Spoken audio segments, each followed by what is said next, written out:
की बड़ी खबर, इस वक्त की बड़ी खबर आपकी टीवी स्क्रीन पर। वाड्रा कांग्रेस को सीधा संदेश, सरपंच की बेटी का सीधा संदेश कि हमारे पिता जो है वो शहीद थे, इस पर राजनीति ना की जाए, ये सरपंच अजय के परिवार वालों का कहना है। वाड्रा कांग्रेस को सीधा संदेश दिया है कि इस मुद्दे को लेकर के कम से कम सियासत ना की जाए, इस पर राजनीति ना हो।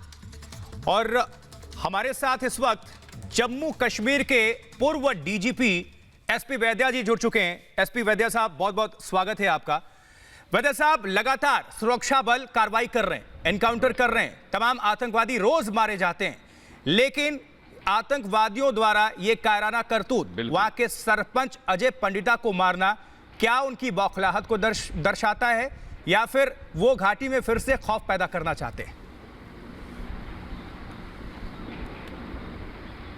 बिल्कुल, ये पाकिस्तान और आईएसआई की बौखलाहट है। वो नहीं चाहते कि ग्रास रूट लेवल पे डेमोक्रेसी एस्टैब्लिश हो जाए, वहाँ आम आदमी को डेमोक्रेसी का फ़ायदा मिले, उससे लोग जुड़ जाएं। तो ये बेसिकली वो चाहते हैं कि और कोई ऐसी हिम्मत ना करे आगे इलेक्शन लड़ने के लिए, इसलिए अजय पंडिता भारती जी को टारगेट किया गया और उनको शहीद किया गया।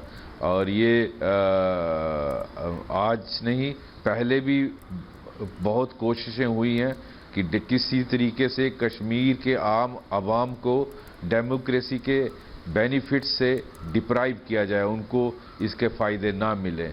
और जो भी आगे आता है, चाहे वो पंचायत के लिए लड़ता हो, चाहे असेंबली के लिए लड़ता हो, उसको हमेशा ये पाकिस्तान और उनकी एजेंसी आईएसआई टारगेट करती।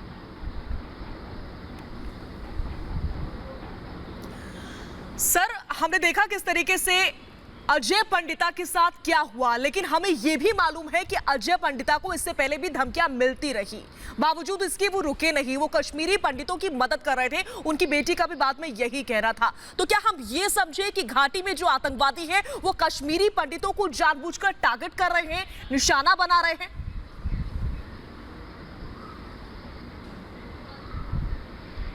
ये एक ग्रैंड डिज़ाइन है पाकिस्तान की एजेंसी का कि वहाँ पर जिस तरह से कश्मीरी पंडितों का पलायन 90s में करवाया गया, अगर कोई कोशिश करता है वहाँ दोबारा फुट होल्ड बनाने की, वहाँ जो उनका बचा खुची कम्युनिटी है उसको मदद करने की, उनको कोई इलेक्शन लड़ता है उनके काम करने के लिए या घाटी के बाकी लोगों के लिए भी, तो उनको ख़ास तौर पर टारगेट किया जाता है ताकि जो बाकी कश्मीरी पंडित कम्युनिटी के लोग हैं वो इस चीज़ से डर जाएं और परहेज़ करें। तो ये उसी की एक कड़ी है कि अजय पंडिता भारती जी को शहीद किया गया। एसपी वैद्या साहब, चूंकि आप जम्मू कश्मीर के पूर्व पुलिस प्रमुख हैं, आप फॉर्मर डीजीपी हैं, आप कश्मीर के घाटी को चप्पे चप्पे को आप जानते हैं, आप अगर पहले से कंपेयर करते हैं तो अभी घाटी में आतंकवादियों का जो टेरर प्लान है, जो पूरा मॉड्यूल है, उसको तोड़ने में हमें कितनी कामयाबी हासिल हुई है?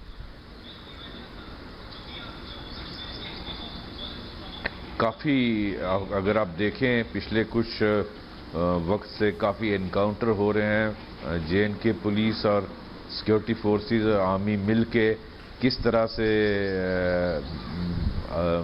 लगभग हर अल्टरनेट डे एनकाउंटर कर रहे हैं और वो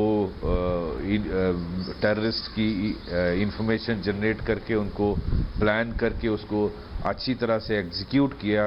अभी हाल ही में आपने देखा कि 3-4 एनकाउंटर शोपियां डिस्ट्रिक्ट जो हॉट बेड था टेररिज्म का, वहाँ जेएनके पुलिस और सिक्योरिटी फोर्सेस को कामयाबी मिली है। मुझे विश्वास है अगर इसी तरह से जारी रहे तो जो बचे कुचे टेररिस्ट हैं वो भी जल्दी से उस इलाके से साफ हो जाएंगे। सर, हम देख रहे हैं कि पिछले दिनों से लगातार अब तक एक के बाद एक जो हमारे सेना के जवान हैं वो आतंकियों के सफाई में जुटे हुए हैं। खास करके ऑपरेशन ऑल आउट 1 चला, उसके बाद से ऑपरेशन ऑल आउट 2 चलाया गया, क्योंकि ऑपरेशन ऑल आउट 1 में काफी सफलता हासिल हुई थी। तो ऐसे में बहुत ज्यादा जरूरत है जो सेना के जवान हैं उनका मनोबल बढ़ाने की, ताकि वो और बेहतर तरीके से हमारे देश की हिफाजत कर सके। हमें एकजुट रहने की जरूरत है।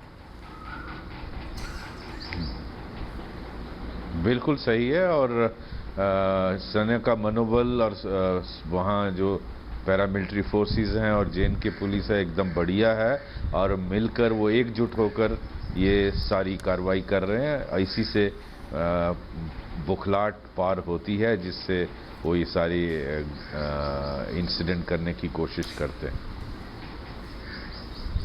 बहुत बहुत शुक्रिया हमसे बातचीत करने के लिए एसपी वैद्या साहब। आप जम्मू कश्मीर के पूर्व पुलिस प्रमुख, फॉर्मर डीजीपी ये थे, पूरी जानकारी हमसे साझा कर रहे थे और अपनी बातों को रख रहे थे। कुल मिलाकर घाटी में इस वक्त लगातार सुरक्षा बल बेहतरीन कार्य कर रहे हैं और आतंकवादियों का मंसूबा खत्म हो चुका है।